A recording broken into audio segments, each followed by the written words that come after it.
Comment limiter l'expansion de la délinquance dans les établissements scolaires? Cette interrogation préoccupe la communauté éducative sur l'ensemble du territoire. Selon les acteurs du système éducatif, la dépravation des mœurs en milieu jeune prend des proportions de plus en plus inquiétantes. La violence, la consommation des stupéfiants, le vol, les viols, les grossesses précoces sont devenus monnaie courante dans les établissements scolaires. Il faut savoir qu'un établissement n'est pas un lieu isolé. Un établissement fonctionne dans une société. Donc l'établissement scolaire est à l'image du Cameroun. Vous savez qu'au début des années 90, avec le vent de l'Est, avec l'entrée démocratique, après avec les libertés, il s'en est suivi des comportements déviants. Donc dans la société, il y a des comportements déviants. C'est une manière de dire que s'il y a des comportements déviants dans des antivaleurs dans la société, c'est normal que ça se retrouve aussi dans un établissement.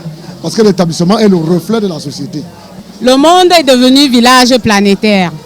Alors l'influence de l'extérieur sur nos enfants qui ne savent pas faire le distinguo entre ce qu'ils regardent dans les films, ce qu'on voit sur scène, un artiste qui preste, qui est habillé, qui fait certains gestes. Je pense que l'essentiel du problème vient de là. Le modèle du jeune d'aujourd'hui, c'est l'argent. C'est les grosses voitures. Les enfants pensent que c'est ceux qui ont plus d'argent qui sont des modèles de la société. Et c'est de là que partent toutes ces dérives. Le gouvernement camerounais avait pourtant pris des dispositions pour prévenir cette situation en implémentant la loi d'orientation. Malheureusement, sur le terrain, le travail des conseillers d'orientation tarde à porter des fruits. De prime abord, le conseiller d'orientation se comporte un peu comme si son travail était de venir regarder à l'établissement et rentrer.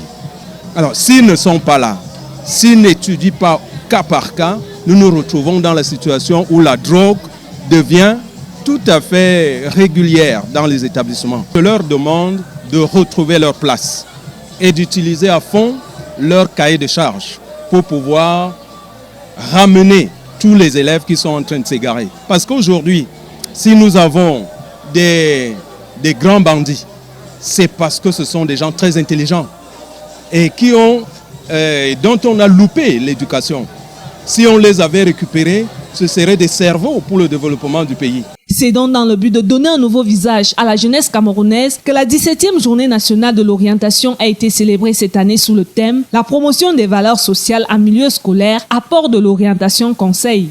Vous avez intérêt, mais alors grand intérêt, à participer à la lutte contre tous les fléaux qui minent votre vie, et particulièrement la drogue, dont les méfaits sont la violence, les bagarres, les agressions, les coups et blessures, les viols, les assassinats. Elle conduit à la folie, elle conduit en prison, elle conduit au suicide. Vous êtes l'espoir de ce pays et le président de la République compte sur vous pour l'émergence prévue dans 16 ans. Dans 16 ans, c'est vous qui serez au pouvoir.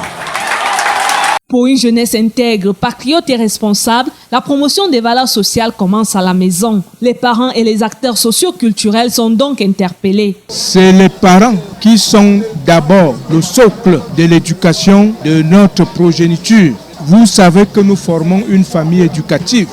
Il y a les parents, il y a la religion, il y a l'école, il y a la rue. L'éducation des enfants ne saurait tout simplement se limiter à l'école ou à l'église. C'est d'ailleurs à la maison que l'enfant commence à apprendre les premières valeurs morales. Nous pensons en fait interpeller nos artistes, les stars. Ils ont comme pour idole les Fally Ipupa, Samuel Eto'o et autres. Que ces stars-là sachent que la jeunesse les regarde, que leur façon d'être promeuve les valeurs et non les déconstruire. Parce que c'est ça le problème. Vous êtes dans une salle de classe, vous parlez à un enfant, vous dites vraiment la vie, il faut vivre ceci, il faut vivre ainsi, il faut s'habiller comme cela. On dit non madame, on s'habille comme Fally Ipupa, on s'habille comme Samuel Eto'o, d'où les pantalons slimés et sautés. Donc nous essayons de faire ce que nous pouvons pour leur expliquer que ce n'est qu'un clip, ce n'est qu'une scène, ce n'est pas de la réalité, ce n'est pas, ça passe pas. Donc nous sollicitons ces artistes, ces stars, qu'ils nous aident à construire les valeurs. Bien encadrée, l'intelligence de la jeunesse contribue au développement économique. La jeunesse d'Obala l'a démontré à l'occasion de la célébration de la Journée nationale de l'orientation scolaire.